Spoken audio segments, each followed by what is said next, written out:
Ang tinitingnan mo ay isang 73 metrong taas na rebulto ng Diyosang Budista na si Canon. Pangunahing tampok ng malaking espiritual na resort na itinayo noong 1988 at iniwan makalipas ang 3 dekada.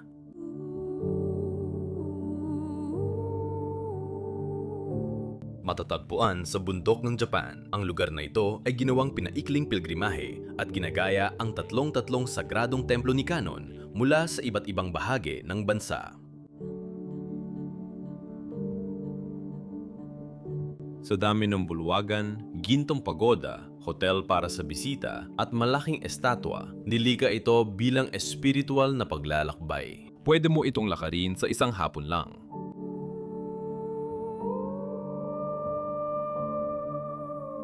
Pero di nang tagal ang pangarap. Pagsapit ng huling bahagi ng 2,000 S, bumaba ang bilang ng mga bisita. Naging imposible ang pagpapanatili. At matapos pumanaw ang nagtatag, tahimik na isinara ang buong lugar at iniwan na lang mabulok.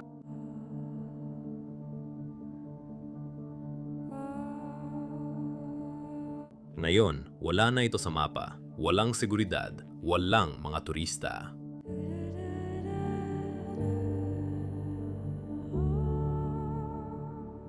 Nandito kami para alamin ang laman sa loob. Mula sa malalaking gintong estrukturang suportado ng mga mukhang demonyong nilalang hanggang sa mga bulwagang puno ng daan-daang estatwa. Tinitingnan ng lugar na ito ang katahimikan at mga nalimutang relikya ng makasaysayang panahon.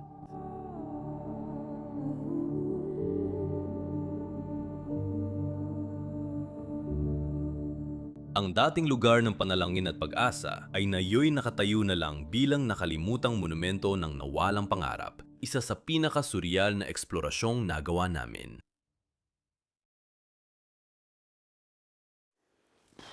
Pakiramdam ko, mas mahalaga ang natuklasan namin dito kaysa sa inaasahan namin. O di namin inasahan makakita ng ganitong lugar. Nakita ko lang ito sa Google Maps actually. Isang kaibigan ang nagpadala nito sa akin. Sabi niya, tingnan mo itong lugar na to. Tapos pumunta kami dito at tiningnan lahat ng mga gusali. Tulad ng nakita mo lang. Hindi ka maniniwala kapag nakita mo ito. Itinayo noong 1987 bilang mas maikling bersyon ng isang Budistang peregrinasyon, napakalaki talaga ng lugar na ito noon. Handa ka na ba sa espiritual na paglalakbay sa Budismo?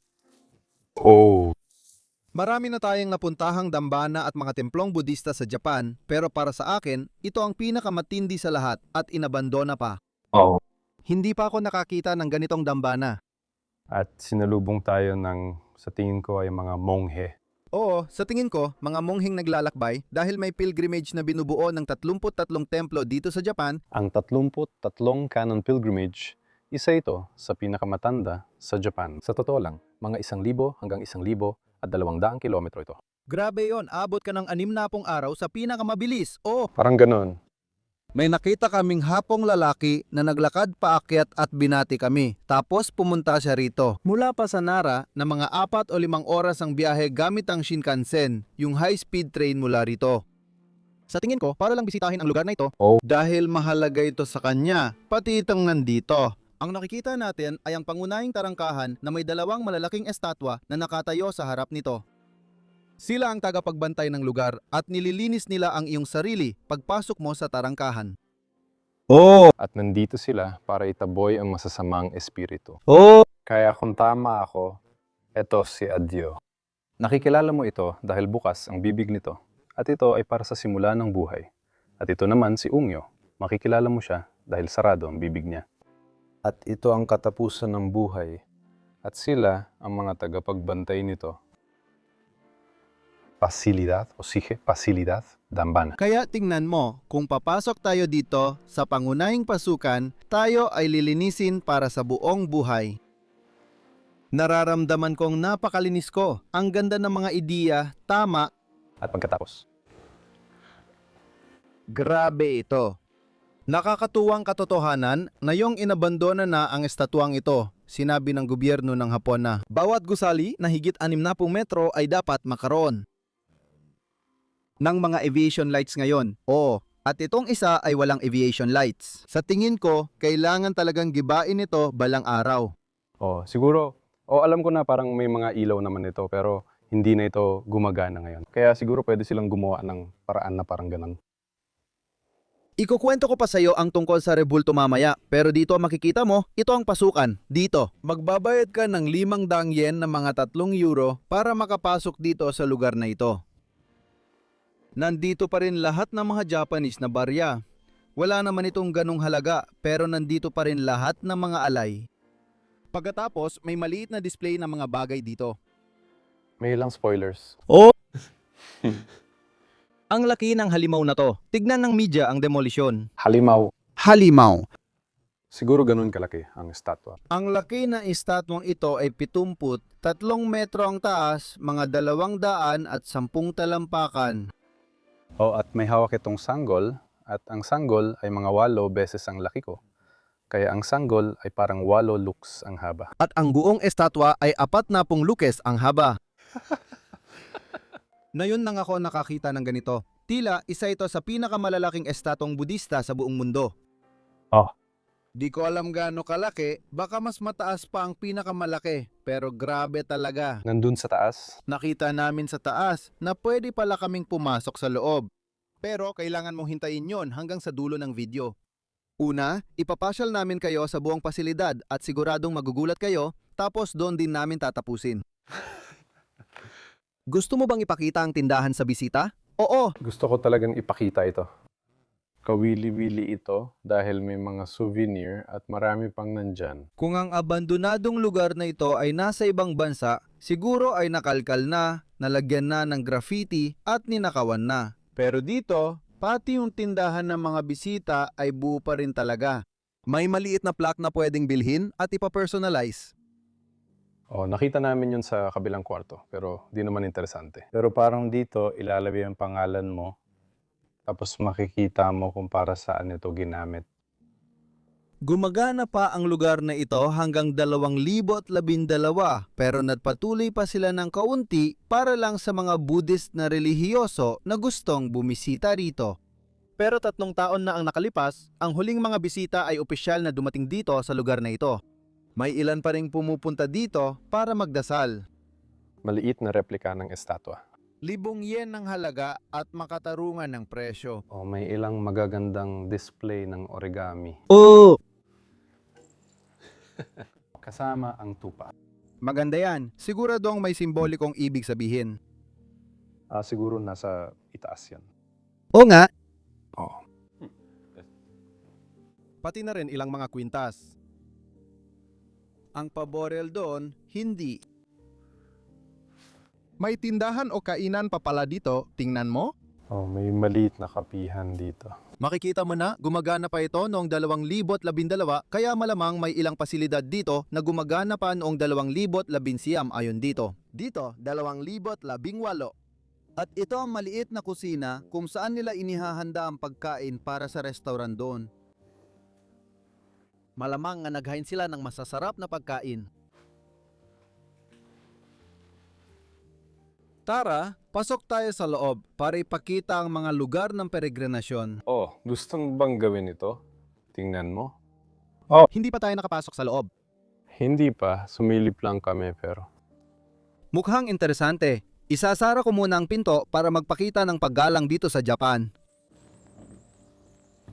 Sige, mukhang maliit na silid panalanginan ito.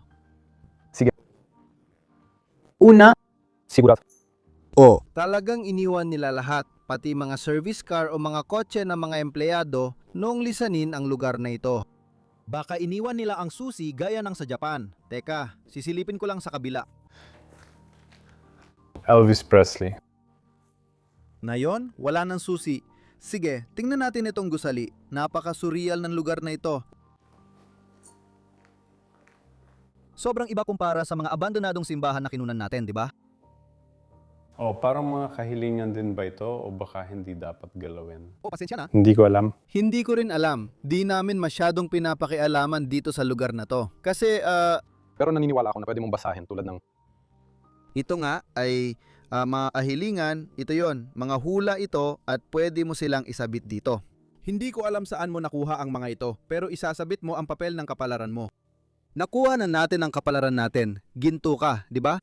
Tama, nakuha ko ang pinakamataas. Ikaw ang pangalawa sa pinakamataas. Eksakto. Ibig kong sabihin, suwerte ang lugar na ito para sa atin. Inumin, kape, sake, lahat. Ay, pakiusap mga Diyos.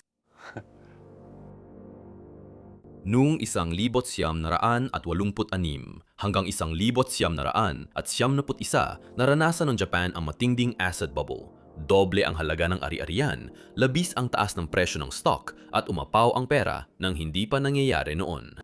Mga tren, golf course, hotel, wala talagang pinatawad.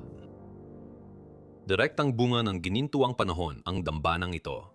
Itinayo noong 1988 sa rurok ng spekulasyon. Ang kompleks na ito na may maraming bulwagan, gintong pagoda, dambuhalang kanyon at maging hotel ay isang napakalaking pamumuhunan sa espiritualidad. Noong una, dumating ang mga turista at deboto, punong-puno ang mga bus, lumalaki ang bula at walang nagtatanong sa gastos. Nang pumutok ang bula noong early 1900, naraan 70 dekada napasok ang Japan sa nawalang dekada. Bumagsak ang presyo ng ari-arian at stocks at tumigil ang mga bangko sa pagpapautang. Nawalan ng pondo at kredibilidad ang mga proyektong panlibangan tulad ng dambanang ito sa magdamag, habang ang pagbagsak ng ekonomiya ay nauwi sa dekada ng pag-stagnate na wala ang mga bisita, huminto ang pag-aalaga at pumanaw ang nagtatag. Walang natilang pera o pananalig, kaya isinara ang kompleks at nilamon ang katahimikan.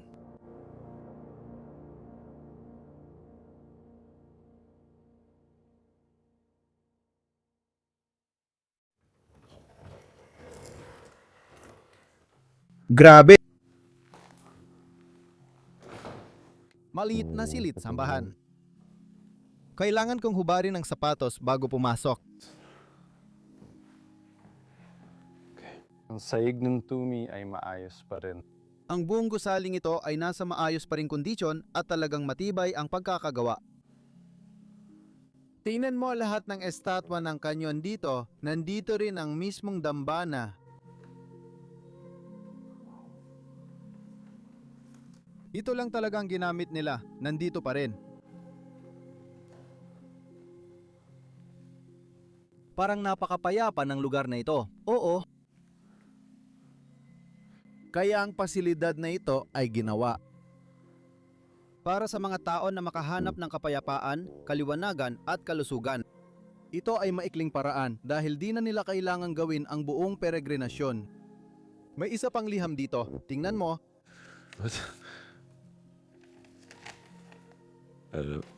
Ay nako, hindi na isulat na liham ito mula sa kung sino man. Maaring kumpisal, healing o iba pa.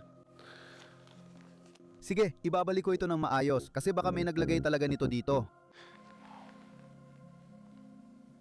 Grabe ang pagkakagawa ng kahoy dito sa mga lugar na to. Maganda ang paraan nila sa pagbibigay ng espasyo. Oh! Laging may puwang para makapasok ang natural na liwanag. Sira! Oh.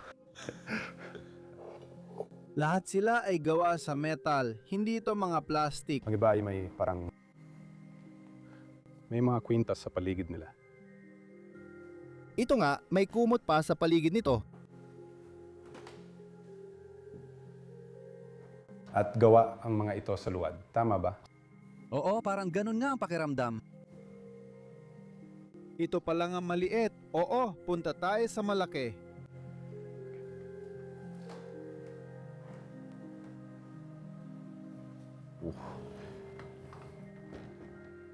Ang dulas pa rin ha. Marami pang gusali dito na ipapakita rin natin mamaya. Sobrang dami ng impormasyon dito. Nahihirapan ka ng subaybayan lahat. Ewan ko, parang ganito takbo ng isip ko. May impormasyon kahit saan tungkol sa lahat ng gawain. Ito ang gusali para sa lahat ng pangunahing seremonya at pangunahing silid-dasalan. Pwede mong sabihin, Sir. O silid ng pagsamba. Hindi ko alam kung kapareho lang yun ng panalangin. Oh! Pero silid ng pagsamba dito. Sa tingin ko, umuupo ang mga tao sa mga bangko tuwing may seremonya. Oo, parang tribuna yan. Oh. Sige, pero ito rin yata ang gusaling. Pinakamaganda ang kondisyon. Oh! Maganda ito sa loob. Malamang ito nang huling ginamit. Namangha talaga ako. Nang pumasok ako dito, talagang namangha ako. Bukas ang pintong ito, di ba? Yan yun.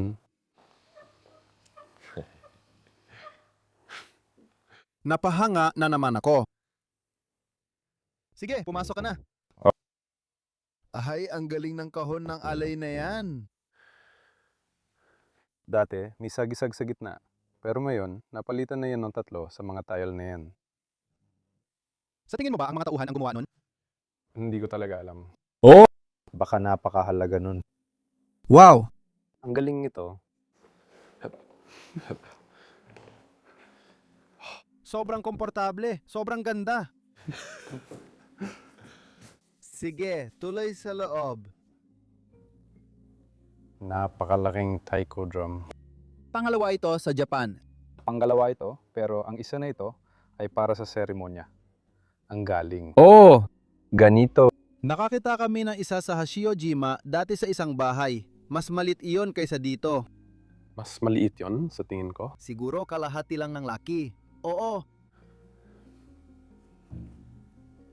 Pero dito, meron ka ring mga pamalo na ginamit para patunugin ang taiko.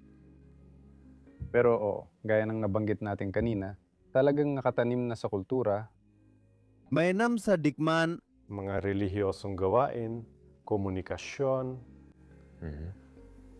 Ang ganda ng instrumentong Hapones na ito. At pagkatapos, naganap dito sa harap ang pagsamba ng sarili. Mapapaniwalaan mo ba ito? Itong altar na ito, sobrang baliw talaga. Wow. Ito ay representasyon ng Japanese tagapamagitan. Sa tingin ko, kahit Tama. ito ba ay purong ginto? Nag-alinlangan ako. Pero sa tingin ko kung totoo man, dito lang sa mundo pwedeng mangyari. Dito kasi, lahat naiiwan lang. At sa totoo lang, bihira talaga magnakaw ang mga Hapon. Mas maliliit sa mga gilid, may mga estatwa rin doon. Magdasal sa mga Diyos. Mayroong shodo, ano yan? Mukhang ang shodo ay tradisyonal na pagsusulat ng mga Hapones gamit ang tinta. Marami pa kaming natututuhan tungkol sa bansang ito. Oo, ayos yan. Pwede natin itong tuklasin ng sabay. Gusto kong mas mapagmasdan ng malapitan ang kanal na ito dito. Hindi ito chandelier dahil hindi naman ito umiilaw. Hindi? May mga kampana ito. Ano ang nasa gitna nito? Wala. Talagang wala. Wow. Parang isa't kalahati yan. Tingnan mo, Siguradong sigurado. Parang 3 na. oo, sa tingin ko, hindi tayo dapat pumunta sa likod niyan. Hindi talaga dapat. Hindi, kita mo naman eh. Far enough. May estatwa doon. Anong sinasabi ng librong nasa harap mo?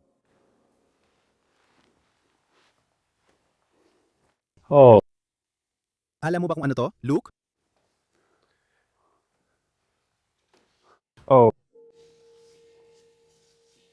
Tama. Oh, hindi ko alam na loob pala yun. Hindi.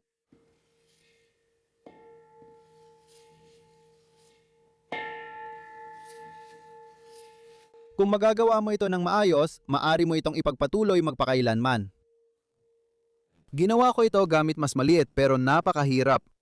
Ang galing nun. Kailangan mong pakinggan ang tunog at maramdaman ito. Tapos kapag nakuha mo na, tuloy-tuloy na yon. Grabe itong nasa gitna. Parang ginintuang gazebo ito. Sobrang laki nito. At dito sa dulo, meron pa tayong isang altar at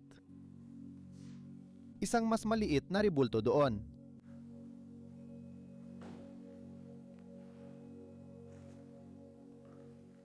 Mukha rin itong tagapagbantay. O tagapangalaga ng lugar na ito. Sana tama ang lahat ng ginagawa natin.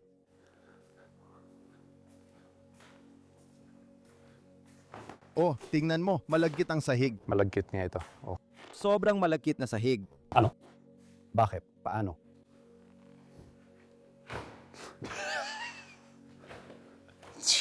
Hindi ko alam kung anong nangyari dito eh. Hindi. Ang tagapagbantay ang gumagawa nito. Umalis ka na dito, sige, ipapakita rin natin ang basement. See? Oh, may mga plakang kahoy rin dun sa taas na may nakasulat. Di ko alam ang nakasulat. Pero siguradong may dahilan kung bakit nandoon ang mga iyon.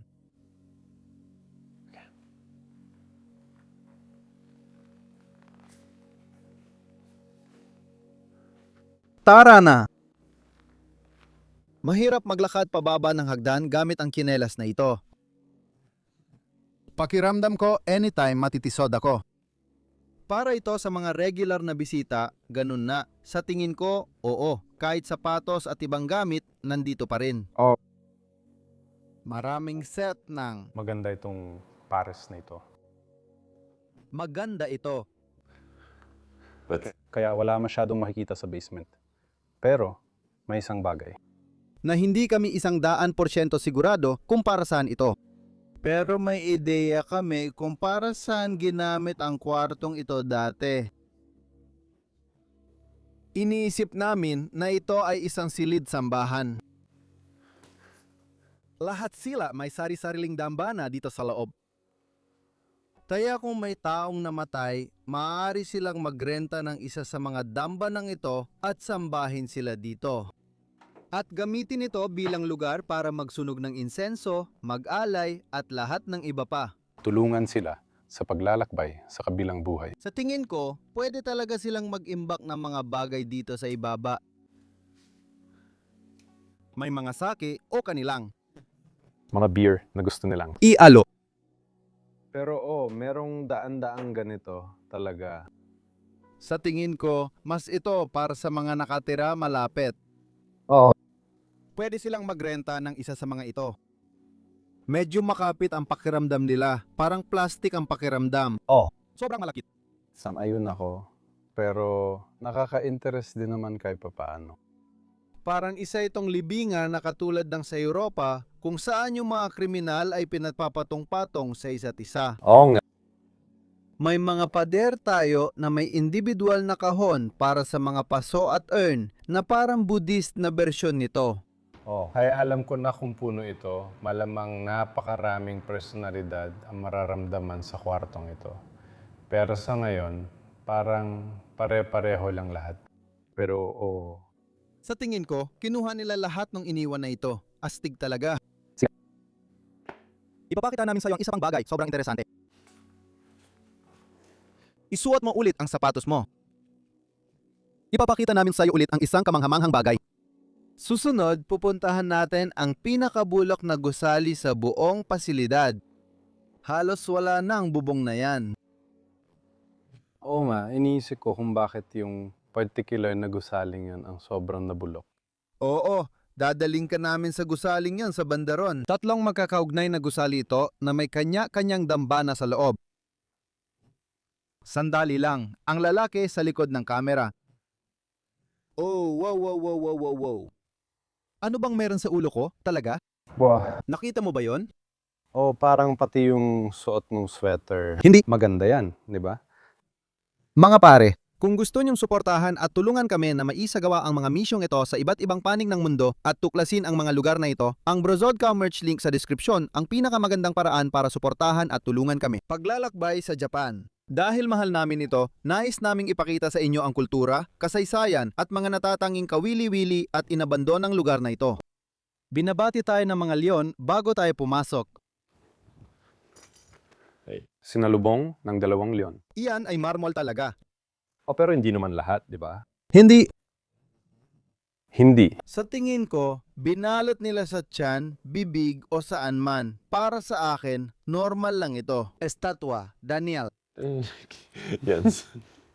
Ang Danyens ay mga 6 na sentimo ng euro kung tama ako. Huwag kang magulat, nasisira na ang gusaling ito. At medyo mabaho dito sa loob. Sige, mag-ingat ka. Ayokong magtagal dito. Sa palagay ko, ito ang pangunahing bulwagan ng pasukan. Oh, Papunta sa dalawang dambana sa magkabilang gilid, pero tara. Ipakita natin ang gusali sa buong karangalan nito. Una, ang amag na kisame at basang sahig. Uy, tingin ko ito ay isang representasyon ng kwintas na nakahiga dito. siguradong mga rosaryo to. Mag-ingat ka, puno ng tubig ang buong sahig. Hindi ko alam, mukhang nakakandado. Hindi dito tayo pupunta. Bukas ito. O ito ay ito. Turnilyo. Dito tayo papasok. Oo, pwede tayong pumasok, pero mahirap para sa'yo dahil sa camera. Kukunin ko muna ito. Ganun din. Salamat. Pero may pasukan din doon. Pero yun ang isa pa. Naalala mo pa ba ito hanggang ngayon? Ay nako, hindi ko na maalala to. Wala akong gaanong alam dito kasi hindi namin ito na-research. Tingnan mo, masyadong mataas para akyatin. Salamat. Ja. Ito ang unang gusali na pinasok namin nang mag-explore kami dito. Ito ay isang 5 palapag na panloob na templo. Sa tingin ko, ito ang tawag nila rito. Sa tingin ko, sobrang astig ng itsura nito. Oh, Ibig kong sabihin, bilangin mo, 1, 2, 3, 4, 5. Oo. At ang templong ito ay kumakatawan sa lahat ng elemento, lupa, tubig, hangin at apoy. May nakalimutan ba ako? lupa. Lupa para may pintuan doon, tapos isa pang elemento. Kung akyatin mo ang 5 palapag ng templo, maliwanagan ka.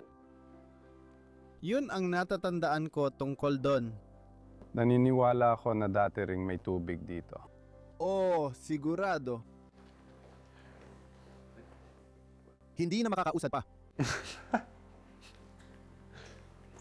Gusto ko munang umakyat hanggang dulo.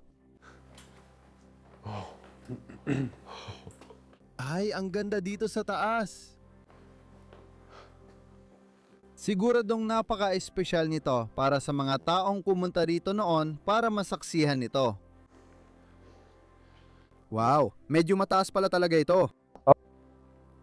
Hindi ko inasahan yon. Sige, akyat din tayo sa hagdan ng 73 metrong rebulto. Oo, magiging matindi yun. Oh. Ang huling peregrinasyon, ang kanon, ay hinihintay pa rin tayo. Nakakapagod dito, pero hanga rin ako sa dami ng paraan. May lava stone? Oh! Uy, tingnan mo, nandito rin tayo.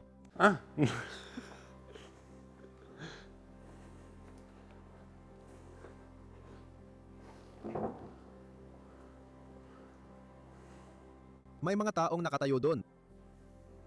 Nagpapahinga lang siguro, pero dito makikita mo ang hotel at lahat ng bagay.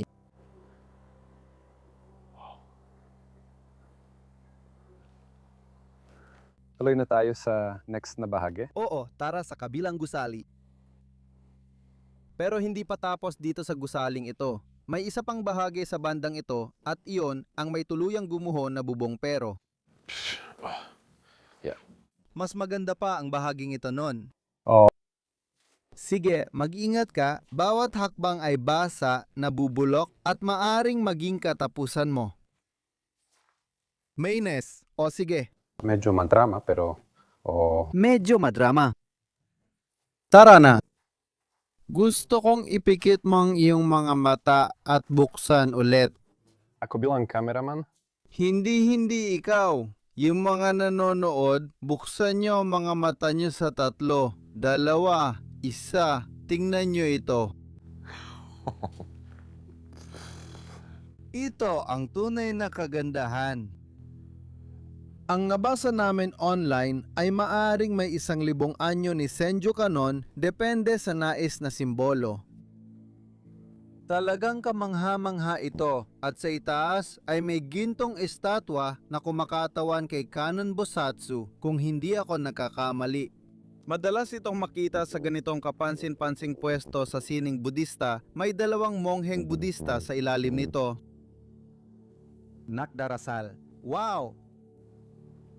Naniniwala ako na ang mga maliliit na estatwang ito ay mga naliwanagang nilalang, tama?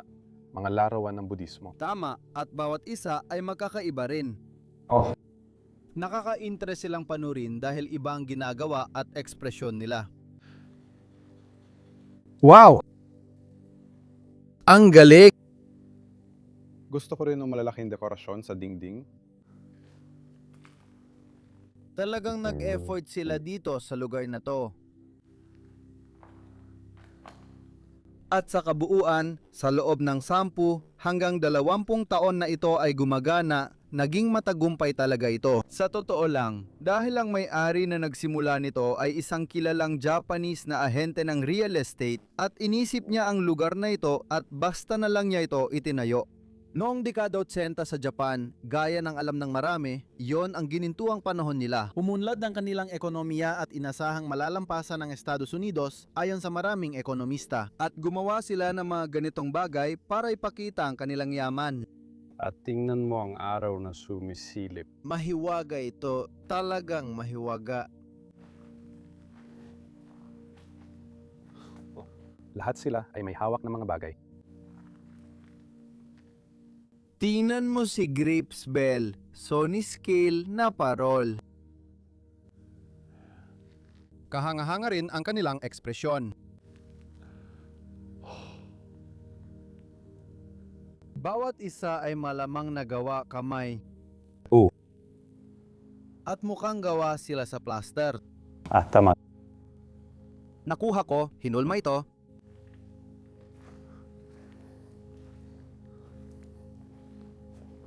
Nakakalito. Oh, tumatama sa mukha ko ang araw.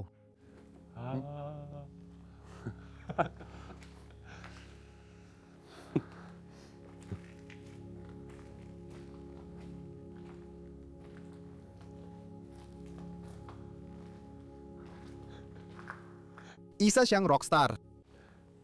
Oh. Astig din ang itsura ng mukha niya. Mukhang hindi siya ganong natutuwa rito. Hindi, kapitbahay ko to. Ayaw na ayaw ko sa kanya. Itong isa ay may hawak na tulip. Tingnan mo yan. Olandes siya. Mukhang nga talagang tulip yan. Wala pa akong nakitang magkamuka at siguradong pwedeng umabot ng 1,000. Ngayon, habang tinitingnan ko ito, Sa tingin ko, di na tayo makakababa dito. Hindi natin gagawin ng parteng ito dahil masyadong basa ang sahig. kailangan mo lang ipakita na may parang dambana rin sa ilalim. Tama? Hindi ko alam kung kaya natin. Is this? Nakikita mo ba? Siguro pwede pa akong umabante ng kaunti. Naku, suot ko pa yung pinakapangit kong sapatos ngayon. Sige, nakuha ko na. Nakuha mo na. Sige. Isang maliit na groto na may dambana sa loob sa duulo ng daanan, puntahan para magdasal. Mabigat ito.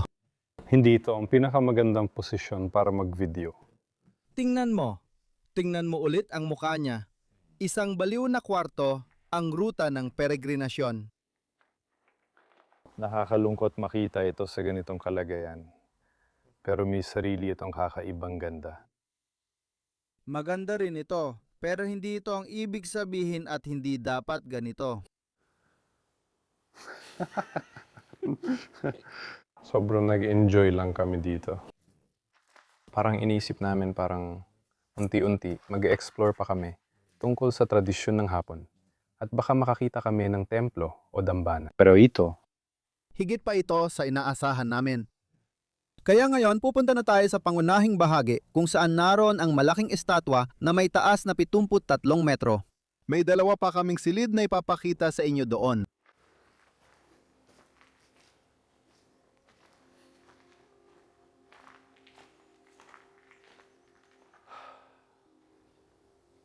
Magandang sikat ang araw na yan. pagdating namin dito, madilim ang panahon. Oo, natakot ako. Akala ko uulan ngayon dahil ito lang ang outdoor location namin dito sa Japan. Tara, pasok pa tayo. May 2 dambana at maraming estatwa sa loob. Gusto mo bang makita ang isa? Tingnan mo, ang daming baryang nakakalat dito. Oh. May daan-daang barya dito, parang nasa lahat ng pinto at bagay. Oh, medyo malaki-laki rin ang pera. Sa totoo lang. May hawak pa nga siyang barya. Oo, hawak niya sa kamay niya. Oh. Ayos yan! Oo, meron silang lahat nun. Oo, may mga tao pa rin pumupunta rito at may nakita kaming ilan habang nandito kami. Kahit nung nagfi-film kami sa loob ng gusali. May dumating, nagdasal sandali, tapos umalis din agad. Ganun lang. Wow, ang astig nila tingnan. Tingin mo tunay na gold plating yan? Hindi. Siguro naman hindi talaga ginto ang mga ito. Di totoong ginto, pero burnished gold talaga. Parang may patong na parang manipis na patong. Oh, parang ganon. Kumuha ka ng hulma, lagyan mo ng gold plating, tapos kuskusin mo gamit ang batong agata. Magmumukha itong ginto. Mukha siyang peke, pero ganyan talaga ang burnished gold. Sa tingin ko, dahil sa laki at lawak ng gusaling ito, malamang ganon nga. Hindi ito mahal, matrabaho lang, at hindi mo rin matatanggal ang ginto kahit kailan. Oh, ito ay sobrang itim. Nilaktawan ko lang, mukha sang demonyo. Oh, parang kakaiba ito. Oh, grabe. Tuwing nasa loob ako ng building, parang, ay, kuha ng video. Tapos, paglabas ko ulit, parang, oo nga, ang tangkad niya. Ito na ang huling peregrino, ang bangka. Dito mo ibibigay ang huling dasal mo. At nakatayo siya sa parang dahon ng lotus, ano? Oo nga. Parang pedestal na may hawak na sanggol. Wow! Sige, gumagana pa rin. Oo, ayan na. Salamat. May pangalan ang mga lakaran, pero dahil sobrang dami ng impormasyon, nakalimutan ko na. Bahagi rin ito ng karanasan. At parang lahat sila ay mukhang maliliit na pintuan ng kwento. Sa tingin mo ganoon? Sa tingin ko, ganun lang talaga sila. Yeah. Bale, may kaunti silang sinisimbolo para sa akin. Hayaan mong sabihin ko na kakaiba talaga ang maglakad dito. Oh. Pero pasok muna tayo dito dahil ito ang paraan ng pagtuturo ni Buddha. Iyan ang kinakatawan ng lugar na ito. Noong una kong nakita at pumasok tayo dito, akala ko isa itong napakalaking kampana. Oo nga. Grabe ang alingangaw dito sa loob, ang astig ng etyo. Kasi kung titingnan mo dito sa gilid nito, parang malaking kahoy na pabigat na pwede mong ihagis dito at magpapalabas ng tunog. Oh. Pero hindi naman talaga ito kampana. Sa totoo lang, maaring mali kami. Pero parang may mababangis na demonyo na humahawak dito, mga dragon na nagbabantay, makikita mo ang mga bulaklak at lahat ng detalye. Sige, dapat may mga bulaklak na lotus din dito, tama? Mga bulaklak ng lotus, mga Buddha, lahat. Dapat maganda ang dekorasyon nito. May magagandang detalye rin ang bubong na ito. Nakakalito. Si Eko ay baliw talaga. May mga dragon daw sa ilalim niyan o kung ano pa man. Parang ibang gusali, tingin ko may tubig din ito nung unang panahon. Oh. Libo-libo ang nagtapon ng barya dito.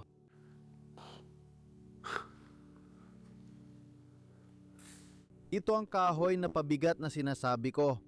Hindi ko alam kung ano ang gamit nito. Hindi, kung meron mang.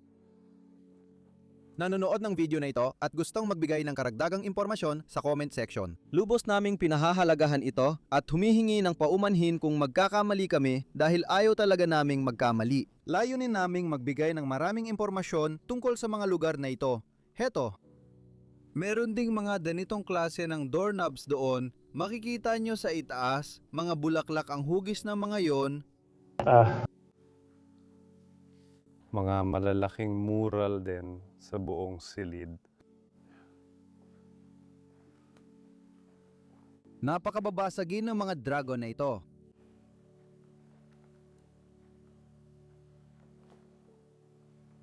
Mayroon ding napakalaki sa ilalim niyan, 4 ang ulo ng dragon.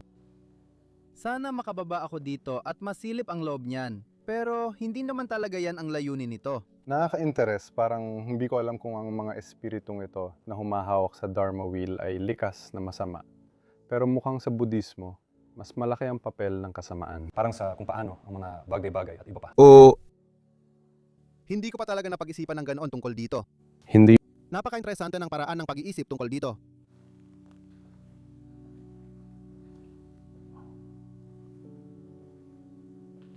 Tingnan natin ang harapan dito. Tingnan mo. 5 Buddha ang nakaupo sa harap mo habang nagdadasal ka. Binigyan din nila ako ng tsokolate pie. Maganda yung regalo. mukhang masarap. Hindi pa namin natitikman yan. Mukhang makatas at makrema.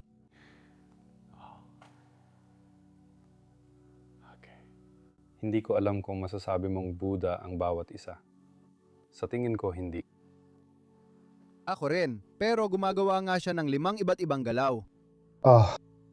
Hinahawakan ang kamay, magkasama ang mga kamay. Muli, Hindi siya kanong marunong sa Budismo. Hindi, sa kasamaang palad, ang Kristyanismo ay talagang alam na alam namin, pero ang Budismo ay medyo bago pa lang sa amin. Hindi ko nga alam kung monoteistikong relihiyon ito. I-comment niyo lang sa amin. Sige, gawin na lang natin ang kaya natin. Tama.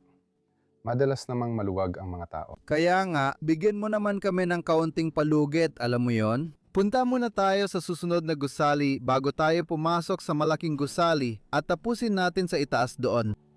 Oh! Uy, tingnan mo. Uy. Nakatayo na ako dito. Oh, pagtutukma sa pagkuha ng pelikula. Ngayon, ipapakita namin sa inyo ang gusaling yon. Malilito ka dyan, malilito ka talaga. Sa tingin ko, para sa uling bahagi ng Abril na yon, ang temperatura dito sa Japan ay napakaganda. Sinasabi ng mga tao na ang Japan ay isang napakainit na bansa. Sa tingin ko, sa tag-init lang yon. May malaking inscription dito. Isinalin ko ng kaunti ito, pero di ko talaga alam ang nangyayari sa loob ng gusaling ito. Sigurado ako na isa ito sa mga huling hakbang ng peregrinasyon. Kaya tara, bumaba tayo dito. Tingnan mo ito.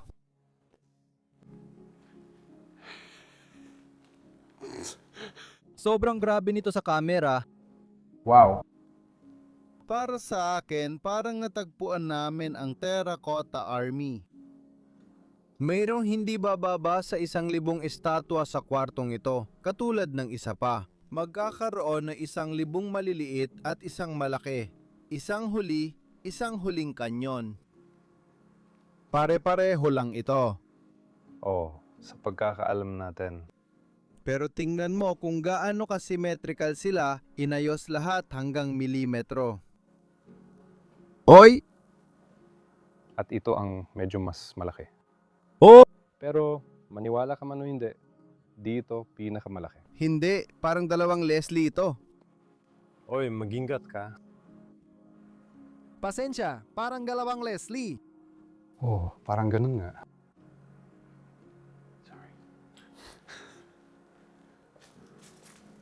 Mukha talaga silang mandirigma. Pasensya ka na pero mukha talaga silang. Mga mandirikma. Mayroon silang mga tagapagtanggol ng kung ano-anong klase. May hawak silang iba't ibang bagay sa kamay. Makikat mo ang isang pana, kwintas, iba't ibang klase ng mga bagay, isang tulip, pati na rin isang espada. Napaka-interesante. Pero dito sa gitna, mayroon tayong napakalaking estatwa. Na nakatayo dito. Talagang kamangha-mangha. Wow! Wala talaga akong masabi tungkol dito. Enjoy mo lang. Hindi alam ang kasaysayan, hindi alam ang kahit ano. Wala akong mga salita para ilarawan kung gaano ito kaganda. Sana bukas pa ang lugar na ito. Pasensya na. Kung minsan ay tahimik kami, naguguluhan din kami tulad mo tungkol dito.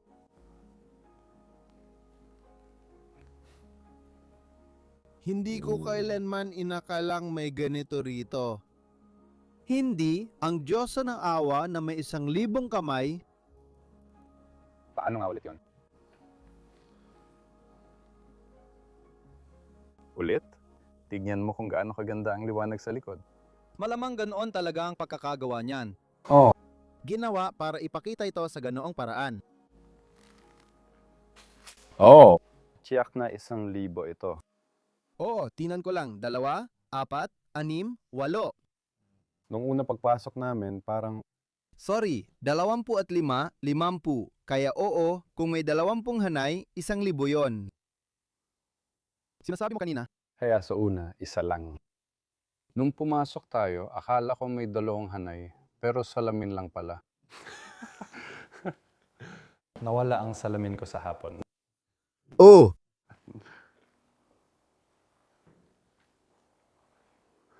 Pero hindi pa ito ang lahat. hindi, mas malalim pa ang silid na ito. Kaya ito ay mga miniature. Mga miniature na templo, kastilyo. Ang laki nito, parang pwede kang magpalipad ng drone dito. Sa likod, makikita mo ang malalaking estatwa. At hindi lang isa, parang 15 sila. nakahiga. Tara, danan natin. May maliliit na usa dito sa baba. Oh, Talagang cute sila. Malaking palasyo sa gitna. Tignan mo. Oo nga.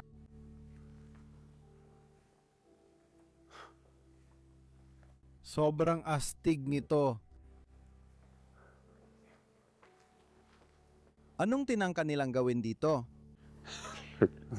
Mga kamelyo? Alam ko na hindi ito tunay na templo. Hindi ito bahagi ng 33 ruta. Pero parang isang liham ng pagmamahal sa Budismo ang pakiramdam dito. Ito ba ay Budismo sa iba't ibang kultura siguro? Na may iba't ibang mga templo? Sa tingin ko, ito rin ay magiging parang isang bagay para sa mga batang pumunta rito. Parang, oh, ang ganda. Gusto ko rin ang bahaging ito ng lugar na ito. Oo. Wala akong masabi, pero sana nagustuhan ninyo ang munting paglilibot. Dito, pwede tayong lumapit sa estatwa. Ito na ang pinakamalapit na mararating natin. Konsepsyon. Nakasulat diyan. Ibig bang sabihin ng konsepsyon ay panganganak?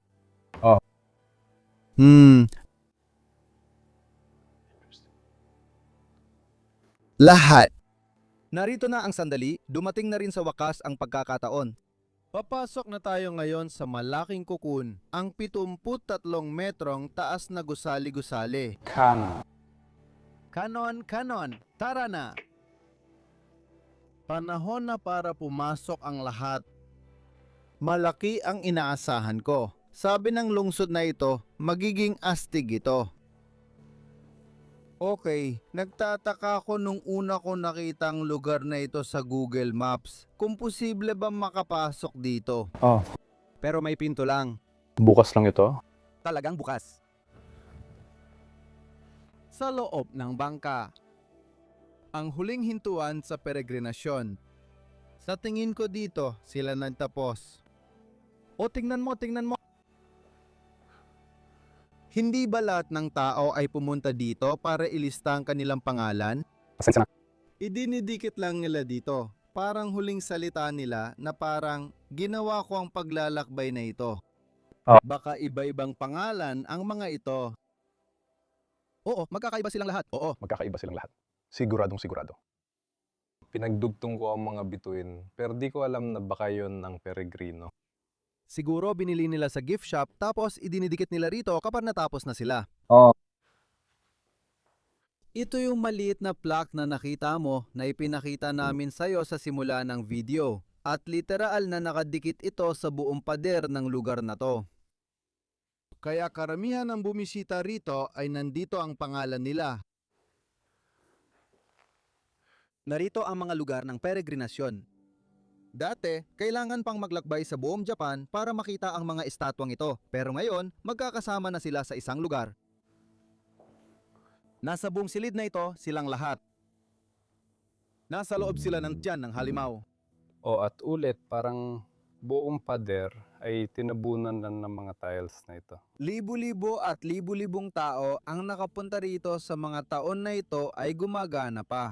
Sabi ni Luke, hindi raw 33 lang dito dahil ayon sa impormasyon, 33 lang ang sinabi. Ngayon ko lang napansin, parang may sandamakmak na estatwa. Sabi ko, paano ako nagkamali ng ganito? Oo, wala nga. Buti na lang wala tayong oras para sa kanila. Hindi, pumunta tayo dito para pumasok sa loob. Inaasahan naming abutin kami dito ng mga 1, 2, 3 oras. Sa tingin ko, 6 na oras na tayo nandito sa puntong ito. Ito na yun, ano? Oo nga. O Ay, sandali. Gusto ko pala. Gusto ko lang pumasok sandali. Dahil talagang interesante rin ang mga ito. Mga napaka-liit na bagay. Oh. siguro maaari ka ring magbigay ng isang uri ng alok na maaari mong ibigay. At meron ding mas malaki rito. Mas maliit na babaeng nasa ibaba, lalaki. Sige, tara na. Hindi ako susunod sa bilis na yan. Pero tingnan mo dito. Pati ang pader ay natakpan na rin. Oh. Ilan na kayang bumisita rito? Sa tingin ko, sumikat talaga ito. Oh. May mga kwarto sa bawat palapag. Bawat palapag ay may mga kwarto. Ano nga ulit ito? Parang hindi. Iba ito. Isa ito sa mga Buddhistikong palatandaan. Oh. Ito ang huling pakikipagsapalaran ng araw at isang bagay na talagang kinagigiliwan ko. Sa tingin ko, nasa unang bintana tayo. Malamang tuhod na niya tayo ngayon.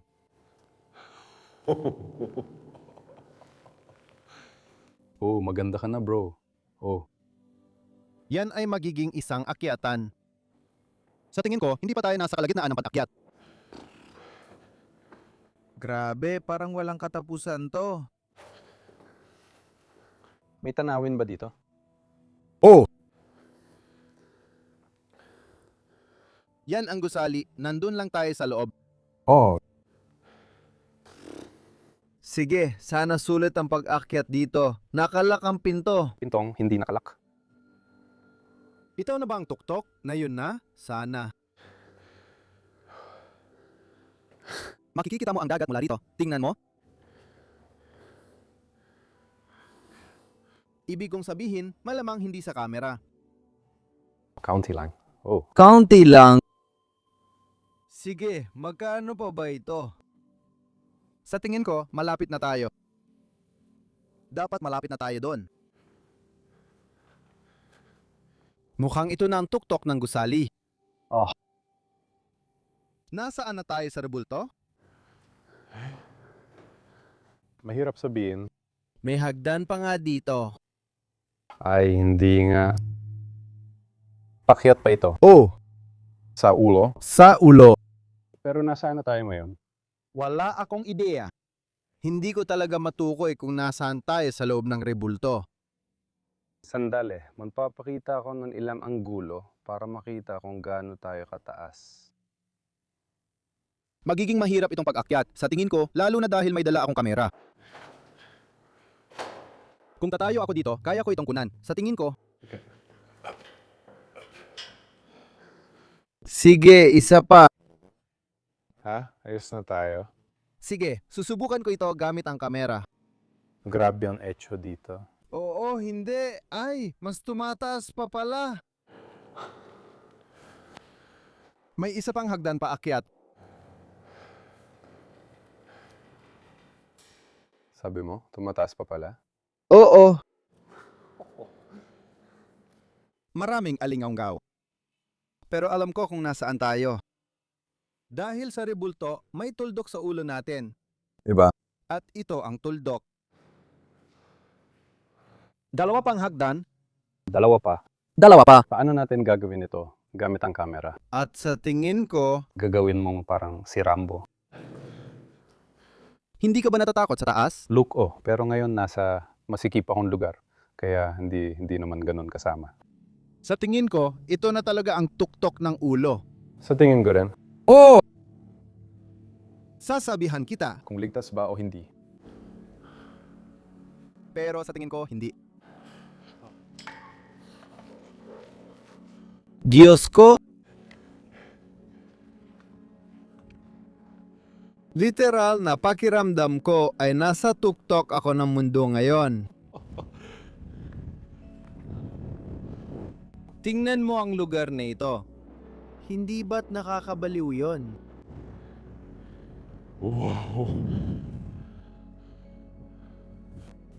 Grabe, ang wild nito. Ang wild talaga. Ito ang tunay na buhay. Nakarating tayo sa tuktok ng Ribulto.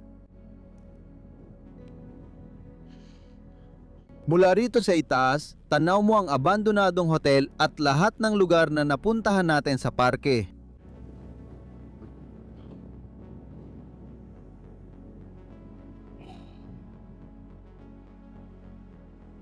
Ang astig nito.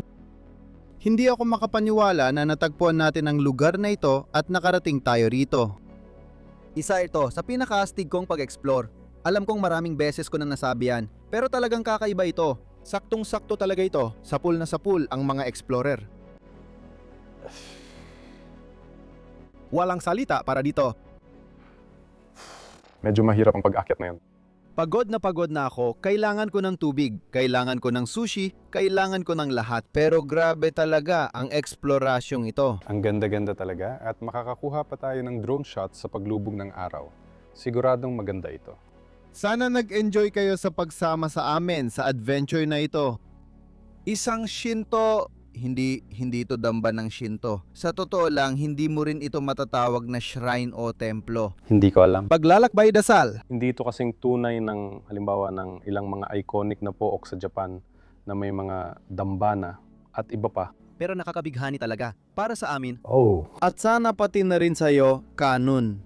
Maraming salamat sa pagtanggap sa amin dito. Canon. Kahit paano man natin ito bigkasin, nagpapasalamat kami sa inyong lahat sa pagdalo dito. Maraming salamat. Mag-like, mag-subscribe at mag-comment sa ibaba. Kita-kits ulit sa susunod na linggo. Paalam, mahal ko kayong lahat.